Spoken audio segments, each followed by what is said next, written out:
Assalamualaikum warahmatullahi wabarakatuh.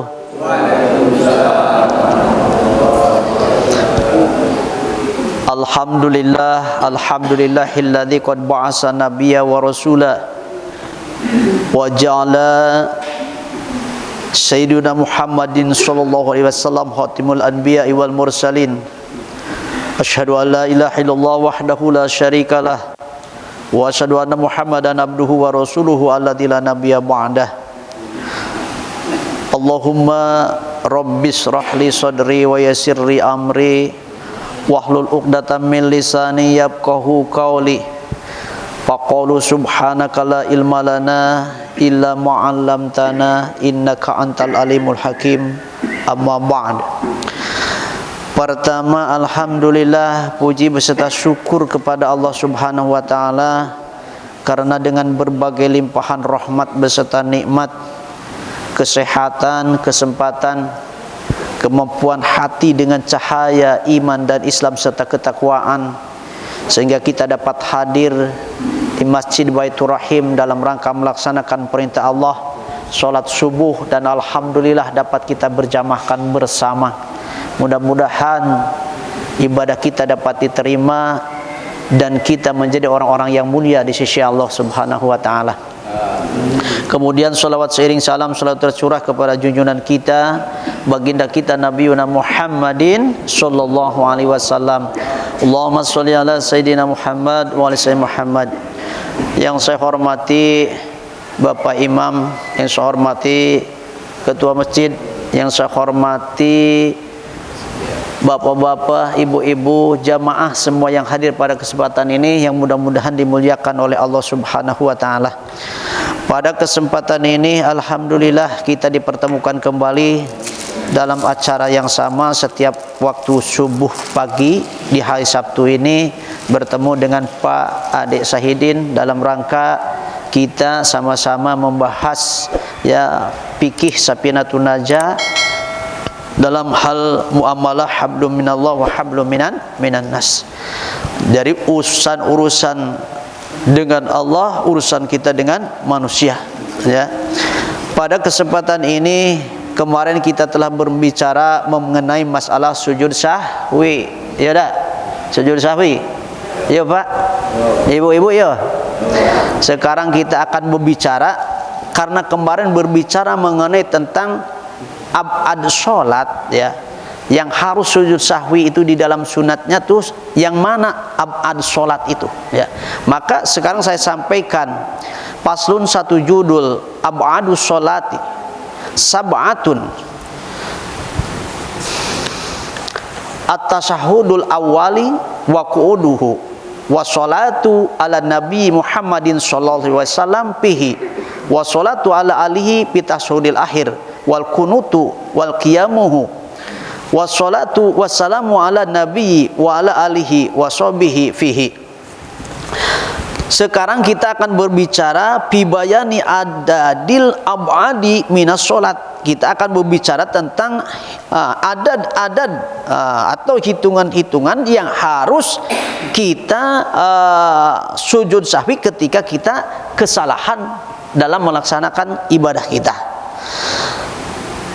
Mana di antaranya, ya, abad sholat itu ada 7 di antaranya, yaitu as-tasyahudul awal wa qu'uduhu, ya. Yang pertama dalam tasyahud awal atau duduknya pun juga, ya, andai kata kita tidak tasyahud awal, ya, dan tidak duduk pada tasyahud awal, maka itu harus ditambah sujud sahwi. Ya, itu ketika berarti tasyahud awal itu artinya di dalam pekerjaan sunnahnya, ya kan? Sudah dapat 2 rakaat bangsa 3 atau bangsa 4, kita tidak at-tahiyat awal lupa, nah itu harus sujud sahwi, ya. Ataukah kita salah juga duduknya, seharusnya di tasyahud awal itu duduknya seperti apa, maka dibuatnya kita misalnya tawaruk dibuat jadi iftiras. Nah itu salah juga, ya gitu kan. Nah berarti keliru, ya, maka kita harus ditambah sujud sahwi, ya. Gampang-gampang. Yang kedua, wassalatu ala nabi, ya, wassalatu ala nabi sallallahu alaihi wasallam pihi, ya, membaca sholawat kepada Nabi pihi di tasahud awalnya. Baca sholawat itu kan kepada Nabi di tasahud awal, lupa tidak baca sholawatnya kepada Nabi, ya. Misalnya asyhadu alla ilaha illallah wa asyhadu anna muhammadar rasulullah, langsung naik, ya dah, lupa tidak dibaca. Nah, itu dalam sunnah. Maka ya karena tidak sempurna at-tahiyatnya, maka harus sujud sahwi, ya, ya. Kemudian ya washolatu ala alihi pita sahudil akhir. Nah, terbalik kan? Sunat membaca wa ala alihi di tasahud akhir.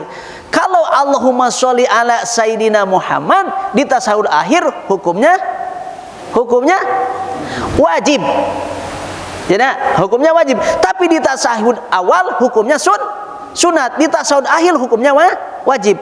Sekarang wa ala alihi, ya, wa sholatu ala ali, ya, membaca sholawat kepada ali Nabi di tasahudil akhir. Nah, itu hukumnya sunat. Berarti sholat itu yang wajibnya kalau atahiyat akhir sampai Allahumma sholli ala Sayyidina Muhammad. Assalamualaikum. Jadi ya.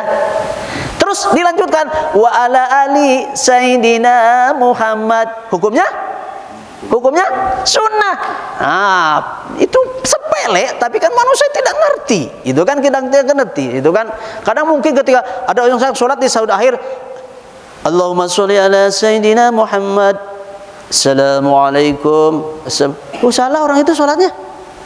Atahiyatnya tidak selesai. Kan itu seperti itu. Nah, padahal untuk wa ala alinya hukumnya sunnah, ya. Jadi Allahumma sholli ala Sayyidina Muhammad di atahiyat awal hukumnya sunat. Ya. Kemudian wa ala alihi Sayyidina Muhammad di atahiyat akhir itu pun juga hukumnya sunnah. Ya. Wa kunutu, selanjutnya kunut. Ya, kunut. Kita sholat seperti tadi enggak kunut, kita saking cinta dengan kunut, lalu kita misalnya tidak kunut, maka ditambah dengan sujud sahwi, ya, ditambah dengan sujud sahwi di akhir sebelum salam, ya. Jadi sudah misalnya bil alamina innaka hamidum majid, ya, jangan salam dulu. Jadi sujud lagi dua. Nah, kemarin sudah dicontohin itu kan. Udah dicontohin itu kan. Jadi sujud bacaannya gampang, subhanaman la yanamu wa la yasu. Sudah bisa gini? Belum. Maksudnya dari kemarin PR kan, subhanaman la yanamu wa la yashu. Ya, berapa kata? 3. Subhanaman la yanamu wa la yashu. Nah, itu bacaan ketika sujud sahwi. 3 kata tidak bisa. Makan 10 suo tidak lulus. Itu kan. Kali kita pun sama-sama kita hafalkan gitu kan. Nah, jadi ketika orang lupa juga kunut, maka harus membaca harus sujud sahwi. Wal afdalu huwa akunutu alwaridi ala nabiyyi, ya. Kalau kunut yang termasyhur dari Nabi, ya, alladzi rawahu Hakim, yang meriwayatkan kepada kunut ini, hadis ini, yaitu Imam Hakim, an Abi Hurairah radhiyallahu an, wa huwa Allahumma hdini fi man hadait wa afini fi man afait wa tawallani fi man tawallait wa barik li fi ma atait wa qini syarra ma qadait. Nah, pendeknya. Nah, itu ke situ tambahannya apa? Nah, dalam hadis yang lain disampaikan lagi, itu kan. Nah, jadi bertahap segala juga, enggak disekaliguskan, itu kan. Sampai pendapat-pendapat imam pun juga, ya, itu. Nah, kemudian dirojihkan untuk bisa dibaca ketika kita sholat subuh bagi orang yang merasa butuh dengan kunut. Ya, bagaimana orang tidak merasa butuh dengan kunut lalu dia tidak kunut? Ya, enggak jadi masalah. Sholat batal enggak? itu enggak kunut dia sholat subuh, enggak apa-apa. Ya, karena kalau kita merasa itu satu kebutuhan, menerapkan doa ketika waktu kita berhadapan dengan Allah dan dalam melaksanakan kaitan ibadah yang wajib, apa salahnya? Karena harus kita banyak doa. Kalau di situ ada kesempatan untuk berbanyak doa, ya kita apa salahnya untuk diterapkan lebih banyak doa kita, ya, karena mengharapkan rahmat Allah, ya, karunia, rahmat, yaitu maghfirah Allah, itu kan. Nah, jadi minta kepada Allah Subhanahu wa taala. Nah, itu kunut yang termaksud terwirid dari baginda Rasulullah SAW. Jadi apabila kita lupa dalam kunut, maka ditambah sujud sahwi. Wa qiyamuhu, berdirinya dalam kunut. Ya, itu ketika kunut itu harus berdiri bagi orang yang masih mampu berdiri. Kalau orang tidak mau berdiri nggak apa-apa, sholat duduk. Dan Allahumma hdini fiman hadait, tidak apa-apa, itu kan. Berarti orang itu lagi uzur sakitnya. Wa yu'minu ma'mum jahron ala du'a in sami'a kunutu imamihi. Kemudian kalau makmum mendengar suara kunutnya imam, maka makmum jahron ngaminkannya, ya. Jadi ketika saya seperti tadi, Allahumma hdina fiman hadait, amin. Nah, itu jahron. Jadi kalau terdengar oleh makmum bacaan kunutnya imam, maka mutlak wa yu'minu al makmum jahron, ngaminkan makmum dengan secara keras, ya. Nah, wal haqtu al muhibbu at tabrani aswatu wassalam ali nabi sallallahu bidu'ai fa yu'minu piha. Nah, jadi ketika di zaman Rasulullah pun juga, ya, jadi yang disampaikan oleh Muhibbut Tabri, ya, itu tentang masalah Hasan kunut, jadi mengaminkannya secara keras karena dia mendengar suara bacaan kunutnya juga keras, maka aminnya pun juga keras. Ya, dulu ada yang protes juga, Ustadz, kalau kita mengaminkannya tidak bunyi, enggak apa-apa, ya itu kan. Nah, enggak apa-apa, gimana Pak Ustadz? Kalau memang yang bacanya keras, ya keras pula kita mengaminkannya. Kalau memang dia diam, apa yang tidak diaminkan oleh kita? Karena tidak terdengar bacaan kunut. Ya itu. Jadi ketika orang kunut lalu bacaan kunutnya terdengar oleh telinga kita, maka baca pula, ya, aminnya dengan secara keras, ya. Wassalatu wassalamu ala nabiyyi Muhammadin SAW wa ala alihi washabihi pihi, di dalam kunut, ya. Jadi ketika sudah selesai kunut itu ditutup dengan wassallallahu ala sayyidina Muhammadi wa ala alihi washabihi wasallim. Silakan, itu ada semua tuh, ya, ada semua. Jadi ditutupnya seperti itu. Seperti kita kan Allahumma hdina fiman hadait wa afina fiman afait wa tawallana fiman tawallait wa barik fima atait wa qini bi rahmatika syarra ma qadait fa innaka taqdi wa la yuqda alaik wa innahu la yadillu ma walait wa la ya'izzu man adait tabarakta rabbana wa ta'ala falakal hamdu ala ma qadait astaghfiruka wa atubu ilaih, ya. Wa sallallahu ala sayyidina Muhammadi wa ala alihi washabihi wasallim. Nah, itu ditutup dengan kalimat itu ketika orang sudah selesai membaca kunutnya. Jadi sholawat, ya, dan salam kepada Nabi dan kepada Ali dan sahabat-sahabat Nabi, yaitu ketika mengakhiri di dalam kunut. Nah, itu berbicara masalah kunut, ya, itu masalah sunat abad sholat itu, yaitu ada 7, yaitu tasyahud awal, kemudian duduknya, baca sholawat kepada Nabi ketika di tasyahud awal, kemudian baca sholawat kepada ahli Nabi di tasyahud akhir, kemudian kunut, kemudian berdiri di dalam kunut, kemudian baca sholawat dan salam kepada Nabi dan kepada Ali dan sahabat Nabi. Itu berbicara mengenai masalah abadnya sholat. Apabila hal itu lupa ditinggalkan, maka harus ditambah dengan sujud sahwi. Ada bertanya? Biasa sedang kita kan biasanya kunut kita dia. Jadi kita kan merasa terus kita bermakmum dengan orang yang tidak kunut, jadi kita merasa terganjal, itu gimana Pak? Sawi atau gimana? Terima kasih. Bismillahirrahmanirrahim.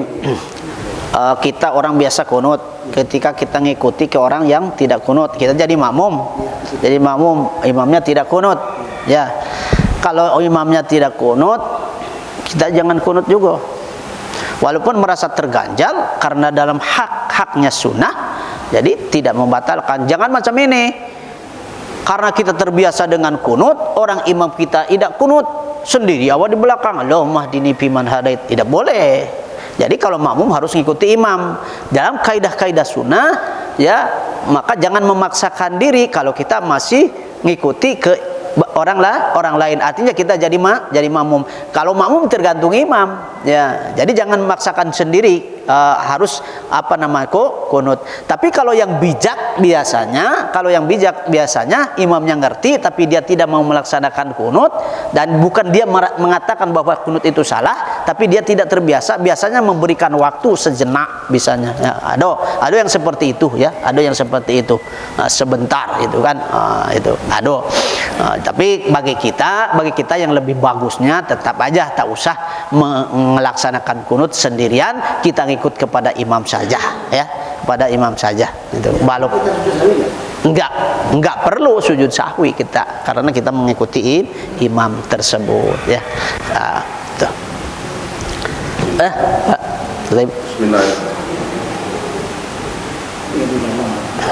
Bismillahirrahmanirrahim. Assalamualaikum warahmatullahi wabarakatuh. Waalaikumsalam warahmatullahi wabarakatuh.